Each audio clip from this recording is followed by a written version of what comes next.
A very warm good morning to my dear students. This is Nagma and welcome to the YouTube channel. Students, I hope all you are doing well. So this is our second revision class in which we will discuss about the synthetic fibers and plastics. Okay students, so let's proceed. And हमने इस chapter को बहुत अच्छे से define किया था, but it's a recap class we can say. So what are synthetic fibers? We know very well that the clothes which we wear are made of fabrics. हम जो clothes पहनते हैं वो fabrics के बने हुए होते हैं. So the fabrics are made from fibers obtained from natural or artificial sources. So students, हमने देखा था कि जो हम clothes पहनते हैं वो fabrics के बने होते हैं. Fabrics हमें मतलब हम कह सकते हैं कि fabrics हमारा fiber से made up होता है. तो फाइबर्स जो हम लेते हैं कहाँ से लेते हैं हम आर्टिफिशियल एंड नेचुरल सोर्सेज से हमें फाइबर्स मिलता है एंड हम इन फाइबर्स को डिफरेंट नेम्स एंड उनकी वैरायटी के अकॉर्डिंग नेम देते हैं. ओके सबसे कम कॉमन हमने आपको ये एक्टिविटी दी थी कि कॉमन हमारे नेचुरल आर्टिफिशियल फाइबर्स के बारे में.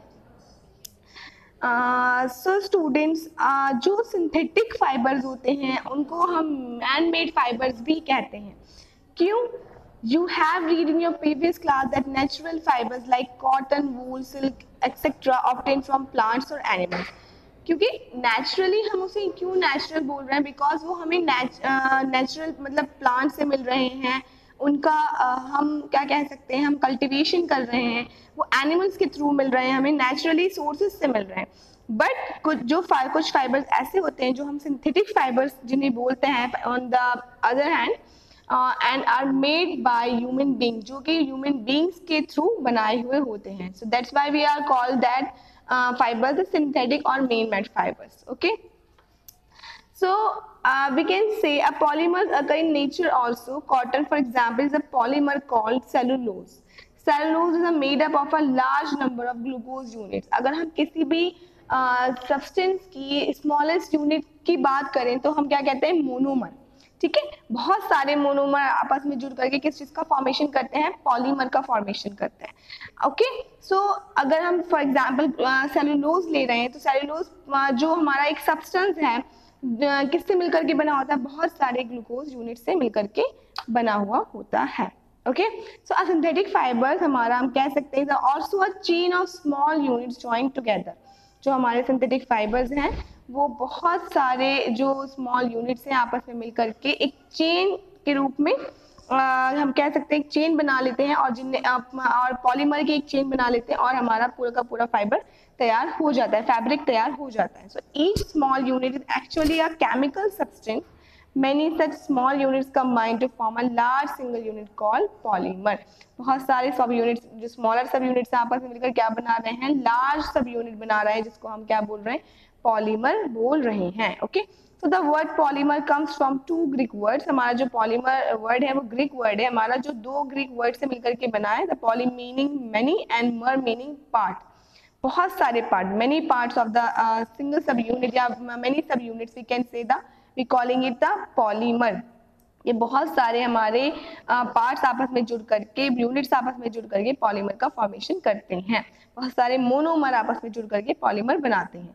सो a polymer is made of many repeating units. Okay, types of synthetic fibres. हमारे अगर हम टाइप्स की बात करें सिंथेटिक फाइबर्स की तो फॉर एग्जाम्पल हमारा एग्जाम्पल है rayon. So you have read in class 7 हमने आपने पढ़ा होगा the silk fiber obtained from the silkworm was discovered in China and was kept as a closely guarded secret for a long time. जो हमारा silk fibre है वो China में discover हुआ था और बहुत टाइम तक वो छुपा करके रखा गया था. Fabric obtain from silk fibre was very costly. जो सिल्क से बने हुए कपड़े होते हैं, फैब्रिक्स होते हैं, वो बहुत ज्यादा कॉस्टली होते हैं. But it's beautiful texture fascinated everybody, क्योंकि उसका जो ब्यूटीफुल टेक्सचर होता है वो एक हर एक को अपने और अट्रैक्ट करता है. Attempts were made to make silk artificially towards the end of the 19th century. Silk को हम कह सकते हैं कि हमने आर्टिफिशियली बनाने के लिए बहुत सारे अटेम्प्ट्स किए. कब किए? टू 19th सेंचुरी की एंड में तक कह सकते हैं हम. Towards the end of the 19th century scientist were successful in obtaining fibre having properties similar to that of silk. Scientist काफी हद तक इस चीज को बना पाने में असफल रहे कि जो हमारा नेचुरली सिल्क होता है और जो उन्होंने आर्टिफिशियली बनाया था उनकी प्रॉपर्टीज में काफी सिमिलैरिटीज थी. Such a fiber was obtained by a chemical treatment of wood pulp. Okay, these fiber was a called rayon or artificial silk. इस फाइबर को ही उन्होंने बोला artificial silk या rayon. Although rayon is obtained from a natural sources wood pulp, yet it is a man-made fiber. It's a cheaper than silk and can be woven like silk fiber. ये हमारा silk से अगर हम comparison करें silk से इसका तो ये हमें सस्ता मिलता है. इसको आराम से हम इसके कपड़े बना सकते हैं. ठीक है. It can also be dye in a wide variety of colour. इसको डाई भी कह सकते हैं बहुत सारे वेराइटीज के कलर्स में. And it can be and rayon is mixed with cotton to make bedsheet और mixed with wool to make carpets. Rayon का मिक्सचर अगर हम दूसरे फैब्रिक में करें यानी कि कॉटन के साथ करें तो बेडशीट्स का फॉर्मेशन कर सकते हैं हम, और अगर हम उसको वूल के साथ करें तो कारपेट्स बनाए जाते हैं. Okay. And it's also used for making parachutes, ropes for rock climbing. Nylon threads are actually stronger than a steel wire. जो हमारा नायलॉन होता है, नायलॉन का यूज कहाँ होता है, नायलॉन कैसा फाइबर होता है, ये हमारा दूसरा टाइप का सिंथेटिक फाइबर है. Nylon is another man made fibre in 1931. It was made without using any natural raw material from plant or animal. ये एक ऐसा हमारा कह सकते हैं हम नेचुरली ऐसा एक सिंथेटिक फाइबर है जो बिना किसी नेचुरल रॉ मटेरियल के थ्रू बनाया गया, प्लांट और एनिमल का इसमें यूज नहीं किया. It was prepared from the coal water and air and it was the first fully synthetic fibre. ये हम कह सकते हैं कि पूरा का पूरा हमारा सिंथेटिक है. So nylon fibre was strong, elastic and light. It was a lustrous and easy to wash. Nylon कैसा होता है, हमारा स्ट्रॉन्ग होता है, इलास्टिक होता है, लाइट होता है, लाइट वेट में होता है, ये लस्ट्रस होता है, इसमें हमारा इजी और आराम से इसको वॉश भी कर सकते हैं. ठीक है. So it become very popular for making clothes. ये बहुत ज़्यादा पॉपुलर हो चुका है हमारा किस चीज़ के क्लोथ्स में. We use many articles made from the nylon such as socks, ropes, tents, toothbrushes, car seat belts, sleeping bags, curtains, etc. ये हमारी सारी चीजें जो होती हैं वो नायलॉन से मेड अप होती हैं. So nylon is also used for making parachutes and ropes for rock climbing. Nylon का यूज हम पैराशूट्स बनाने में, जो पैराग्लाइडिंग में हम कह सकते हैं, या फिर हम जो रॉक माउंटेन्स पे चढ़ने के लिए जो रस्सियों का यूज होता है उनके थ्रू उनको भी हम नायलॉन से ही बनाते हैं. तो nylon thread actually stronger than a steel wire. हमारा जो नायलॉन वायर होता है वो बहुत ज्यादा स्ट्रॉन्गर होता है स्टील वायर के comparison. Okay students, and now we have the polyester acrylic. ये क्या होता है? The polyester is another synthetic fibre fabric made from this fibre does not get wrinkle easily. इसमें रिंकल या हम कह सकते हैं आसानी से नहीं आती. It remain crisp and it easy to wash. So इसको आराम से हम वॉश कर सकते हैं. It is quite suitable for making dress material. ये बहुत ज्यादा सुइटेबल होता है ड्रेस मटेरियल बनाने के लिए. You must have seen people wearing polyester shirts and other dresses. Terylene is a popular polyester. इसमें अगर हम एग्जाम्पल की बात करें तो टेरिलीन हमारा बहुत ज्यादा पॉपुलर तौर पर जानने वाला पॉलिएस्टर है. It can B drone into very fine fibre that can be woven like in any other yarn. Okay, so next we have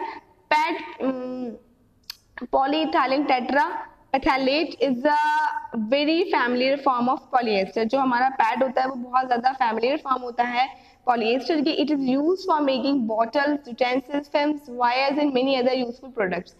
अगर हम बात करें तो स्टूडेंट्स हमारे आर्टिफिशियल फाइबर्स हो गए या नेचुरल फाइबर्स हो गए, हमारे मोस्ट ऑफ द थिंग्स हम हमारे इन चीज़ों से ही मिलकर बने होते हैं. आर्टिफिशियल फाइबर्स भी हमारी लाइफ में बहुत ज़्यादा महत्व रखाते हैं. इनसे इतनी सारी हमारे डेली यूजेस की चीज़ों का कह सकते हैं फॉर्मेशन हो रहा है. नेचुरल फाइबर्स भी हमारे लिए बहुत ज़्यादा उपयोगिता रखाते हैं. ओके, अगर हम पॉलिएस्टर की बात कर रहे हैं तो पॉलिएस्टर भी दो वर्ड से मिलकर के बना था. Poly plus ester is actually made up of repeating units of a chemical called ester. ये हमारा बहुत सारे रिपीटिंग यूनिट से मिलकर के बना है, जिसको हम क्या कहते हैं केमिस्ट्री की लैंग्वेज में हम इसको एस्टर बोलते हैं. Ester are the chemical which give fruits their smell. Fabrics are sold by names like polycot. Okay, polywool, terracotta, etc. As the name suggests, these are made by mixing two types of fiber. अगर इनके names के बारे हम जाएं तो ये दो types के fibers से मिलकर के बने होंगे हमारे. These are made by mixing two types of fiber. Okay, so polycot is a mixture of polyester and cotton. अगर हम polycot की बात कर रहे हैं तो polycot में हमारे दो वर्ड आपको दिख रहे हैं, तो polyester भी आ गया हमारा फर्स्ट वर्ड, एंड cot है तो यहाँ पर कॉटन से मिलकर के बना है, ठीक है, तो दोनों मिलकर के क्या बना रहे हैं, polycot का फॉर्मेशन कर रहा है. पॉलीवूल की बात कर रहे हैं हम तो it's a mixture of the polyester and wool. So poly word जहां आ गया बच्चों, तो पॉली वर्ड क्या हो गया, पॉलिएस्टर, एंड वूल का मतलब क्या हो गया हमारा जो वूल है उससे मिलकर के हमारा क्या बन रहा है, हमारा पॉली वूल का फॉर्मेशन हो रहा है. ओके स्टूडेंट, सो ये हमारी बात हो गई किस चीज की. अगर हम हमारे बहुत सारे सिंथेटिक फाइबर्स की बात हो गई, नेचुरल फाइबर्स में हमने देख लिया. अगर अभी पूछा जाएगा एग्जाम्स में कि synthetic fibre and natural fibres में डिफरेंस, तो आप इजीली आप कंपेयर कर सकते हो. ठीक, synthetic fibre is made by the human beings and natural fibre we can obtain from the plants and animals. Okay, this is the clear thing which is separating in those particular fibers. Okay, अगर हम characters की बात करें तो characteristic of synthetic fibres very important for us. So what kind of umbrella would you use and why? Imagine that it is a rainy day, तो हम कौन से फाइबर्स का अम्ब्रेला यूज करेंगे. देखो बच्चों, इस चैप्टर का पढ़ने का मतलब ये है कि हमें डिफरेंट फाइबर्स में पता लगा सके कि हमें कब कौन से फाइबर्स का या फैब्रिक का यूज करना चाहिए, कौन से मौसम में हमें कौन से क्लोथ्स पहनना चाहिए. बाकी चीजों के लिए जो हमारे घर में कर्टेन्स होते हैं, बेडशीट्स होती हैं, या फिर हमारी जो चीज वायर्स फिल्म्स हो गई, उनका किस चीज से फॉर्मेशन हो रहा है, किस हम कह सकते हैं कि किस फाइबर्स की वो बनी हुई हैं. तो डिफरेंट काइंड्स ऑफ थिंग्स जो है हमारे अराउंड, जो हमारी डेली लाइफ में यूज होते हैं, हम देखते हैं पैराशूट्स, देखते हैं कि पैराशूट्स में वाटर प्रूफ होता है, या अम्ब्रेला देखते हैं कि अम्ब्रेला वाटर प्रूफ होता है, तो वो कौन से फाइबर्स का बना होता है. बेसिकली हमारा इस चैप्टर का पढ़ने का मतलब ही यही है. ठीक है, तो अगर हम कैरेक्टरिस्टिक्स देखें तो कैरेक्टरिस्टिक्स में आप क्या देखेंगे, it is a synthetic fiber possess unique characteristics which make them popular dress material. They dry up quickly, are durable, less expensive, and readily available, easy to maintain. Perform the following activity and learn for yourself. हम अगर characters की बात करें synthetic fibres की, तो हमने अभी बहुत सारे देखे, रेयन देखा हमने अपना, एंड नायलॉन देखा हम, तो उसमें क्या है, वो ड्रेस मटेरियल के लिए भी यूज होते हैं हमारे रेयन वगैरह, और बहुत सारे फैब्रिक्स के साथ मिलकर के उनका ड्रेस मटेरियल बनाया जाता है, जो इजी टू वॉश होते हैं, चीप होते हैं, एंड हम उनको आराम से बाय कर सकते हैं. Okay, so this is about the synthetic fibers. In the next video we will start from the plastics. Okay, this is our second revision video. मैं आपको दोबारा से remind करा दूं. Okay, just watch this video, and if you face any query, any doubt, just ask me. Okay, students, thank you so much.